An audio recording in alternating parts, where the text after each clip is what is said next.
అలా లేదా అటు పక్కగా వెళ్ళి ఆ పక్కన ఖాళీ స్థలంలో ఎవరు తొక్కకుండా పెట్టేయండి. అందరూ వచ్చి హాయిగా కుర్చీల్లో కూర్చుంటే రోజు తినే అన్నమే, ఎప్పుడు కడుపే అన్నం తినాలా, అప్పుడప్పుడు మనసు కూడా అన్నం తినాలి. ఏమిటి మనసు తినే అన్నం? సీతారామ కళ్యాణమే. ఆ సీతారాముల్ని ఇరువురిని కలపడమే ఇవాళ మన మనస్సుకి భోజనం. ఎప్పుడు కడుపుకే పెట్టేట అప్పుడప్పుడు మనసుకు కూడా మంచి అన్నం పెట్టాలి కాబట్టి ఇంకొకరు ముందరికి ఇస్తాం, పెట్టాలి కాబట్టి అభ్యాసం ఉంది లేదయ్యా. కాబట్టి అందరూ కూడా అమ్మా జై శ్రీరామ్. అయ్యో ఏమైందమ్మా మధ్యలో కొంతమందికి జై శ్రీరామ్, ఊరి కొంతమందికి చేతులు లేవట్లేదే. జై శ్రీరామ్, జై శ్రీరామ్, జై జై శ్రీరామ్ అండి. నేను జై శ్రీరామ్ అంటే నేను ఒకసారి చెయ్యంట, మీరు 2 సార్లు చెయ్యాలండి. మీ పక్కన పడుకున్న వాళ్ళు లేవకపోతే నాది గ్యారెంటీ, ఖచ్చితంగా లేచి తీరుతారు. జై శ్రీరామ్, జై జై శ్రీరామ్, జై శ్రీరామ్, జై జై శ్రీరామ్.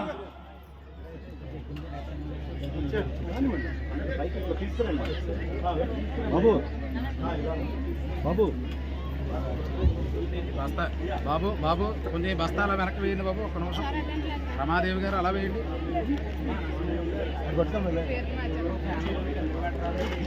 మేడం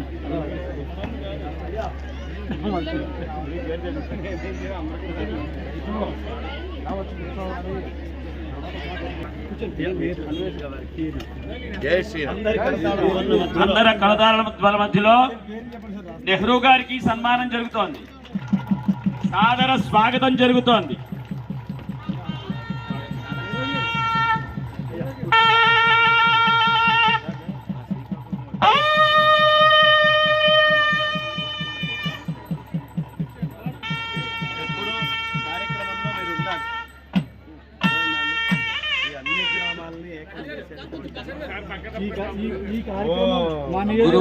గురువుల ఆదేశంతో మాకు లైసెన్స్ వచ్చినట్టు శృంగేరి తీసుకెళ్ళారు సార్ స్వామి. ఫోటో తీస్తున్నారు అయిపోగానే చెప్పండి సార్. ఇన్విటేషన్ చెప్పండి.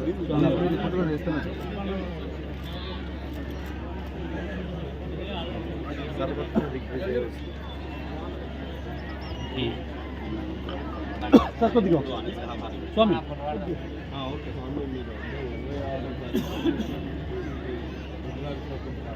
రేపటి నుంచి ఇక్కడ అక్కడ అదే ప్లేస్ సార్ ఊరండి. ఎంత దూరం? ఎర్రవరం ఐడియా ఉందా సార్? 20 కిలోమీటర్స్ రేపే కదా. ఈవినింగ్ ఫ్లైట్కి వెళ్ళిపోతాను నేను హైదరాబాద్. సార్ స్వగ్రామం సార్ కోటి పార్థివలింగాలు తయారు చేయించి కుంభాభిషేకం చేస్తున్నారు సార్. ఈ కార్యక్రమం సార్ మైక్లో చెప్పండి. దాని నిమిత్తం ఆహ్వానితులే. మీరే విషయం చెప్పి సార్ మీరు విషయం చెప్పాక అందరినీ భక్తులందరికీ కూడా ఒక ప్రత్యేకమైనటువంటి విజ్ఞప్తి. మన జగ్గంపేట దగ్గర ఉన్నటువంటి ఇర్రిపాక గ్రామంలో మన ఎమ్మెల్యే గారు జ్యోతుల నెహ్రూ గారు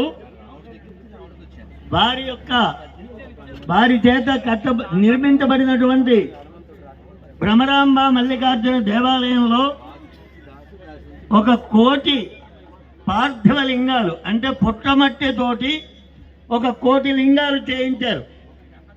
ఆ కోటి లింగాలకి కూడా రేపటి నుంచి ప్రారంభించి 11 రోజుల పాటు ప్రతిరోజు వచ్చిన భక్తులందరూ స్వయంగా అభిషేకం చేసుకునేటటువంటి ఏర్పాటు ఆయన చేశారు. రేపటి నుంచి ప్రారంభం అవుతుంది. ప్రత్యేకించి నెహ్రూ గారు ఇక్కడికి వచ్చినటువంటి ప్రధానమైన కారణం ఏమిటంటే శ్రీ బంగారయ్య శర్మ గారిని అక్కడికి ఆహ్వానించడానికి వచ్చారు. దానికి కూడా ఒక కారణం ఉంది. ఆయన మంచి సంకల్పం చేశారు. దైవం మీకు అనుకూలమే కానీ పెద్దల ఆశీర్వచనం కూడా ఉండాలి అని నేనంటే ఏ పెద్దల దగ్గరికి వెళ్ళాలో చెప్పండి వెళ్దామన్నారు. నేను శృంగేరికి తీసుకెళ్ళాను. జగద్గురువులు ఇద్దరూ కూడా పరమానంద భరితులై వారిని ఆశీర్వదించి దిగ్విజయంగా ఈ కార్యం జరుగుతుంది అని అనుగ్రహించారు. మన బంగారే శర్మ గారు శృంగేరికి పరిపూర్ణంగా సంబంధించినటువంటి వ్యక్తి.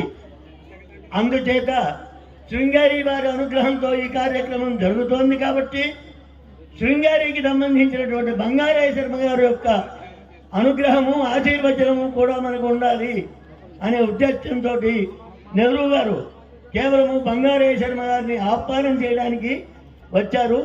మీకందరికీ కూడా రేపటి నుంచి 11 రోజుల పాటు ఇర్రిపాక గ్రామంలో ఉదయం 9 గంటల నుంచి రాత్రి 7 గంటల వరకు కూడా చక్కని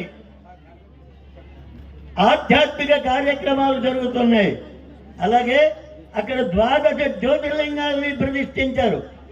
జన్మలో ఎవరికి లభించినటువంటి అదృష్టం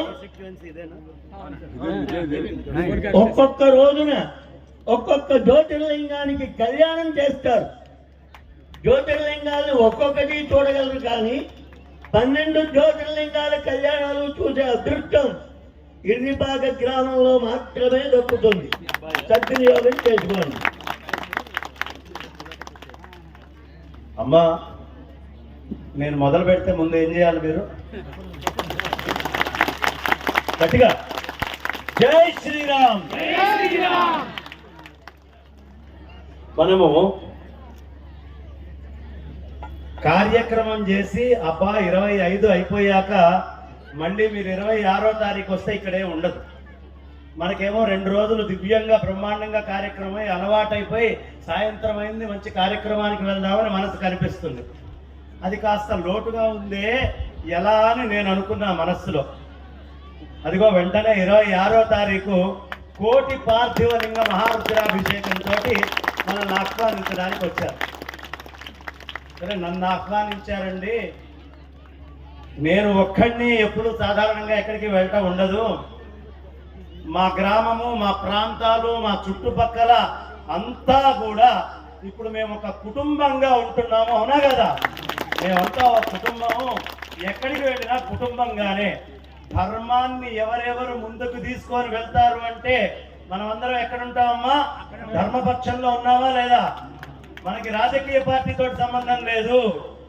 ఎవరు ధర్మాన్ని ఆచరిస్తామని మన దగ్గరికి వచ్చినా ఆ ధర్మము పక్షాన మనం నిల్చొని ఉంటాం.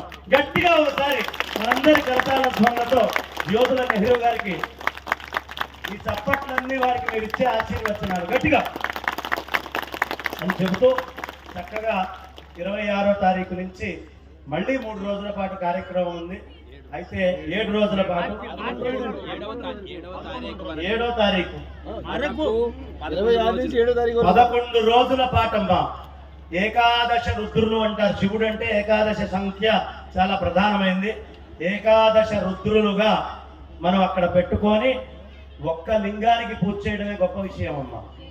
కోటి పార్థివ లింగాలు అంటే కైలాసంలో స్వామివారి యొక్క ప్రమథ గణాలు ఏవేవి ఉంటాయో ఆ గణాలన్నిటినీ కూడా పేరు పేరున లెక్క వేసి ఒక్కొక్క గణానికి ఒక్కొక్క పార్థివ లింగాన్ని తయారు చేస్తే కోటి అనే శబ్దానికి అర్థం అనంతం. అర్థమైందమ్మా? అనంతం లేదు, కోటి అంటే సమూహం. ఈ ప్రమథ గణాల యొక్క సమూహాన్ని మొత్తాన్ని అర్చించేటటువంటి చాలా గొప్ప కార్యక్రమం ఇది. అంత తేలిగ్గా చేయగలేదు కాదు. ఏమాత్రం అవకాశం ఉన్నా వారు ఆహ్వానిస్తే మనం అందరం కూడా వెళ్దాం. నన్ను ఆహ్వానించారు కాబట్టి ఖచ్చితంగా నేను కనిపించాలి. మరి ఇక్కడి నుంచే అందరినీ ఆహ్వానం చేయడానికే వచ్చారు పెద్దలు. వారిని ఆహ్వానించవలసిందిగా మనందరి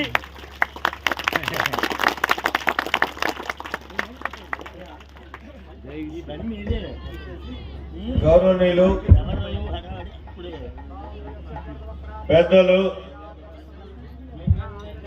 దైవాంశ సంభూతులు బంగారయ్య శర్మ గారు, మరి మా సత్యం గారు, అలాగే వేదిక మీద ఉన్నటువంటి మహాపండితులందరికీ హృదయపూర్వకమైనటువంటి ధన్యవాదాలు తెలియజేసుకుంటూ సోదరిమణులు సోదరులు మీ అందరికీ జై శ్రీరామ్ చెప్తూ మరి ముఖ్యంగా సత్యం గారు కానీ మన బంగారేశ్వరం గారు కానీ నా ఆహ్వానాన్ని ముందుగానే మీకు చెప్పడం జరిగింది. విశిష్టత ప్రతి గ్రామంలోని కూడా ఆహ్వాన పత్రికలు ప్రతి ఇంటికి కూడా మేము పంపిణీ చేయించాం సార్. మొత్తం అంతా పంపిణీ చేయించాం సార్. మరి అందరూ కూడా ఆ ఆహ్వాన పత్రిక మీకు అందకపోయినా అందినట్టుగా భావించి ఈ పిలుపునే ఆహ్వానంగా అంగీకరించి మరి మీరందరూ కూడా ఈ 11 రోజులు ఆ కార్యక్రమంలో భాగస్వాములై పునీతులు కావాలి, నన్ను పునీతులు చెయ్యాలి అని చెప్పి వినయపూర్వకంగా వేడుకుంటున్నాను.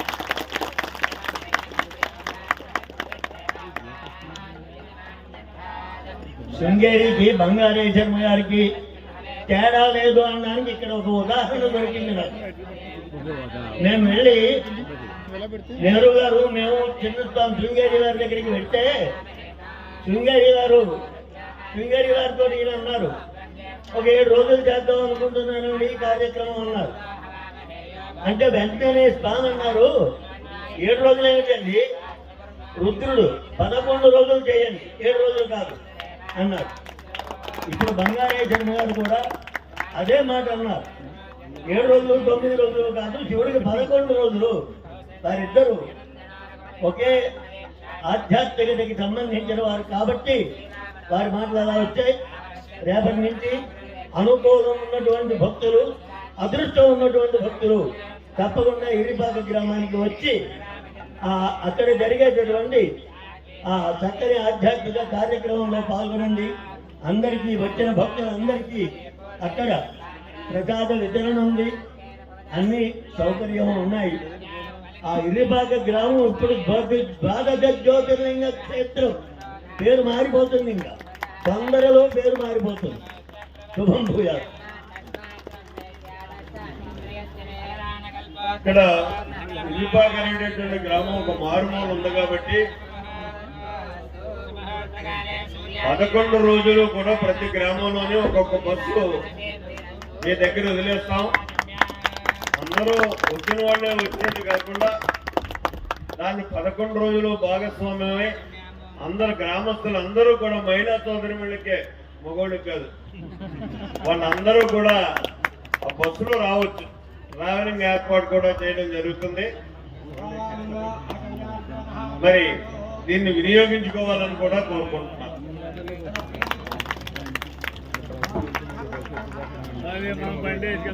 జై శ్రీరామ్. జై శ్రీరామ్.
सर्वेश्वरं सर्वधरे गजेव्यं सर्वात्मकं सर्वजगत्स्वरूपं प्रियं सच्चिदानन्दं नित्यं कमलाकलत्रं श्रीलक्ष्मीनारायणाभ्यां नमः आत्मजाय स्तनगणसपरीरम्भ